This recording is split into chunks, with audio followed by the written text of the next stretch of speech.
Bonjour à tous. En ce dimanche des Rameaux, Jésus avance humblement vers Jérusalem, sur un âne. Il n'est pas seul, beaucoup l'encouragent et le louent. Hosanna, béni soit celui qui vient au nom du Seigneur. Tous disent combien Jésus est important pour eux. Ils se sentent compris et aimés de lui. Son message d'amour et d'accueil des plus fragiles, des plus petits, les touche profondément. Mais si Jésus est admiré par beaucoup, il en gêne aussi beaucoup d'autres. Par exemple, lorsqu'il fait passer l'homme avant le sabbat, l'amour avant la loi, et la prière avant le respect des rites et des sacrifices. Oui, il dérange, il scandalise même. Certains vont donc chercher à le faire taire. Pour cette méditation, nous passerons par la joie d'accueillir Jésus comme un roi et de louer ses bienfaits avant d'entrer avec lui dans sa passion.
Évangile de Jésus-Christ selon saint Marc. Lorsqu'ils approchent de Jérusalem, vers Bethphagée et Béthanie, près du mont des Oliviers, Jésus envoie 2 de ses disciples et leur dit : « Allez au village qui est en face de vous. Dès que vous y entrerez, vous trouverez un petit âne attaché, sur lequel personne ne s'est encore assis. Détachez-le et amenez-le. Si l'on vous dit : Que faites-vous là ? Répondez : Le Seigneur en a besoin, mais il vous le renverra aussitôt. Ils partirent, trouvèrent un petit âne attaché près d'une porte, dehors, dans la rue, et ils le détachèrent. Des gens qui se trouvaient là leur demandaient : Qu'avez-vous à détacher cet âne ? Ils répondirent ce que Jésus leur avait dit, et on les laissa faire. Ils amenèrent le petit âne à Jésus, le couvrirent de leur manteau, et Jésus s'assit dessus.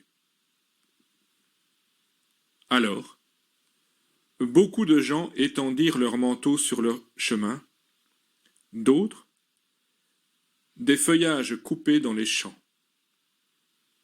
Ceux qui marchaient devant et ceux qui suivaient criaient : Hosanna, béni soit celui qui vient au nom du Seigneur. Béni soit le règne qui vient, celui de David notre Père. Hosanna au plus haut des cieux.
Aujourd'hui, Jésus, je viens vers toi, un rameau à la main.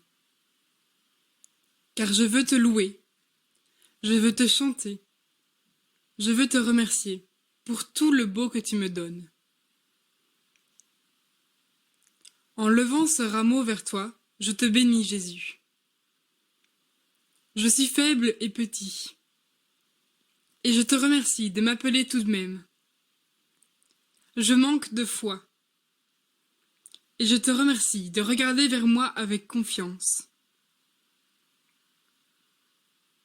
Je suis pécheur, et je te remercie de ne pas te détourner de ma vie. Je ne sais pas pardonner, et je te remercie de me guider sur le chemin de la réconciliation. Je tombe et je tombe encore, et je te remercie de toujours venir me relever. Aujourd'hui, Jésus, je viens vers toi, un rameau à la main, car je veux te louer, je veux te chanter, je veux te remercier, et je veux t'accueillir en moi.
Entrons maintenant dans cette semaine sainte. Nous allons accompagner Jésus pas à pas dans les dernières étapes du don total de sa vie. Jeudi saint. Jésus s'apprête à prendre un dernier repas avec ses apôtres. Mais il commence par se mettre à genoux devant eux pour leur laver les pieds. Par ce geste, il leur signifie qu'ils sont tous importants, précieux et uniques aux yeux de Dieu.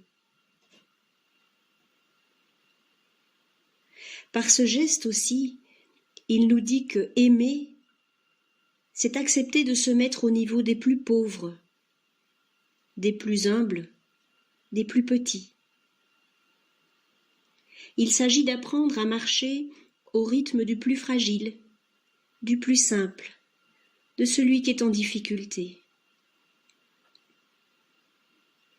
Apprenons à être avec lui, et non pas au-dessus de lui ou devant lui. Par ce geste du lavement des pieds, il nous dit encore que aimer, c'est accepter de servir sans rien attendre en retour. Accepter de devenir don de soi, générosité gratuite. Que celui qui commande soit comme celui qui sert.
Après le repas, la dernière scène, Jésus s'en va prier au jardin des Oliviers, accompagné de ses amis.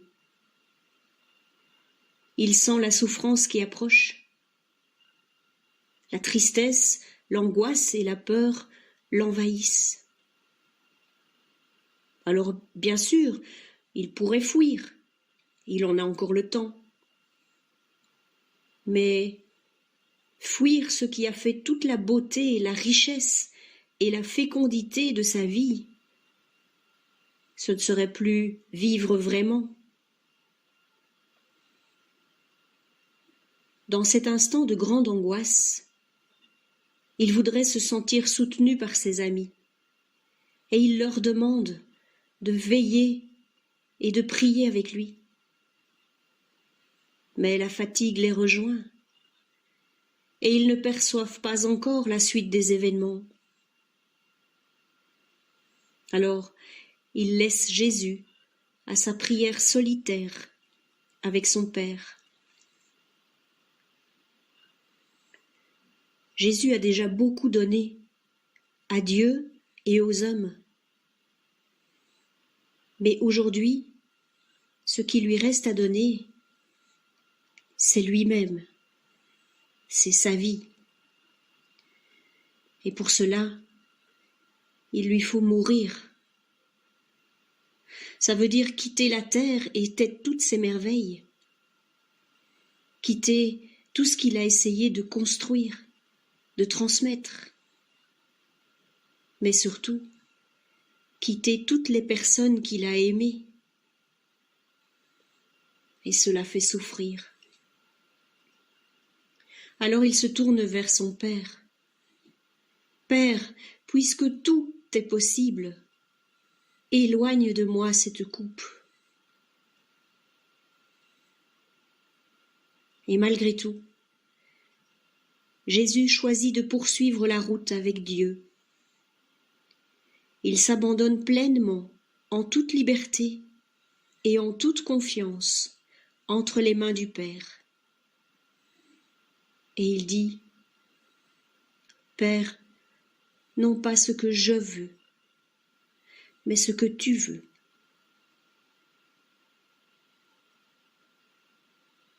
Alors Jésus se fait arrêter au jardin des Oliviers.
Le vendredi, Jésus est conduit devant Pilate.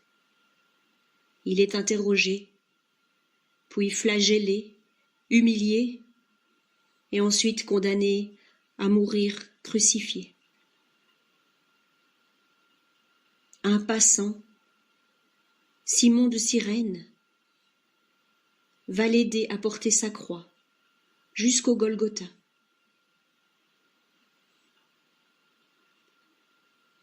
Jésus souffre dans son corps et aussi dans son esprit. Autour de lui, il ne reste que quelques femmes. Où sont donc tous ses disciples? Où est la foule qu'il acclamait quelque temps plus tôt?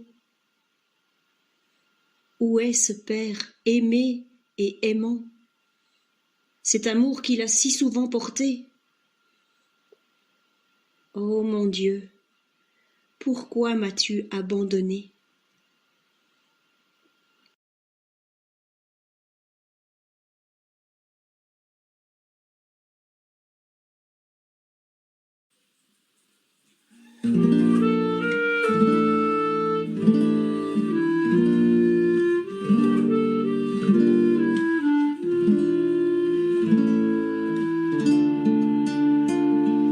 Mais où es-tu, toi, mon Dieu? Mais où es-tu, toi que je cherche? Mais où es-tu, toi, mon Dieu? Révèle-moi ta présence.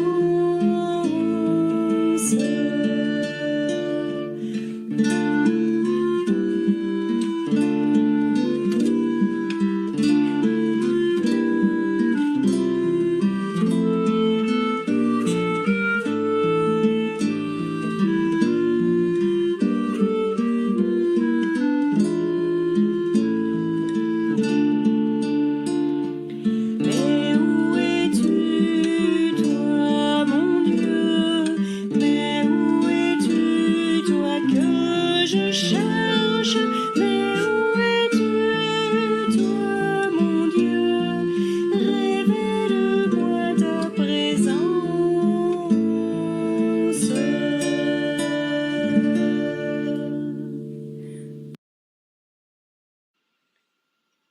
Dieu se tait. Il semble absent.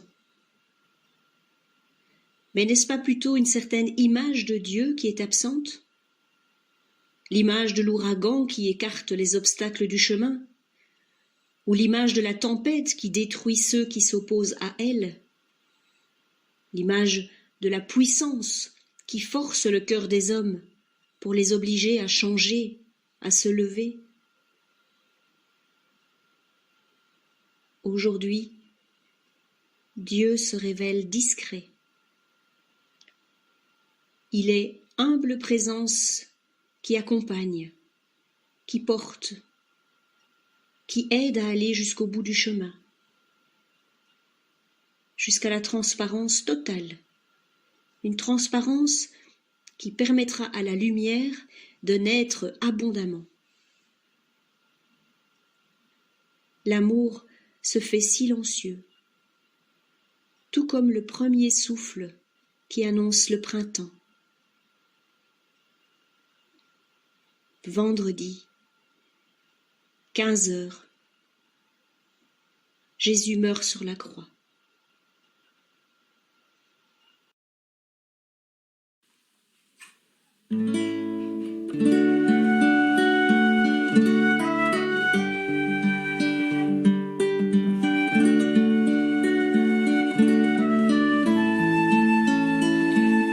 O Christe, Domine Iesu, O Christe, Domine Iesu, O Christe, Domine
Tu es allé, Jésus, jusqu'au bout de ta passion pour les hommes,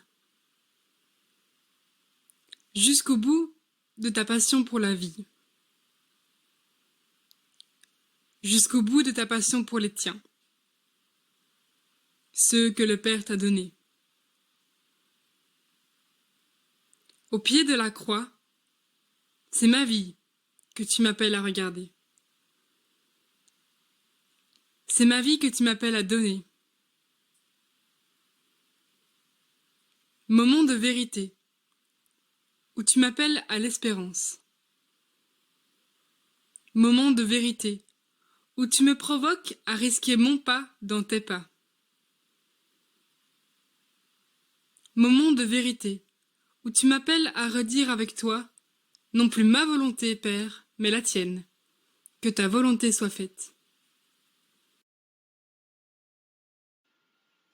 Puissions-nous dès aujourd'hui attendre dans la confiance et l'espérance la grande joie que nous promet le Christ par sa résurrection.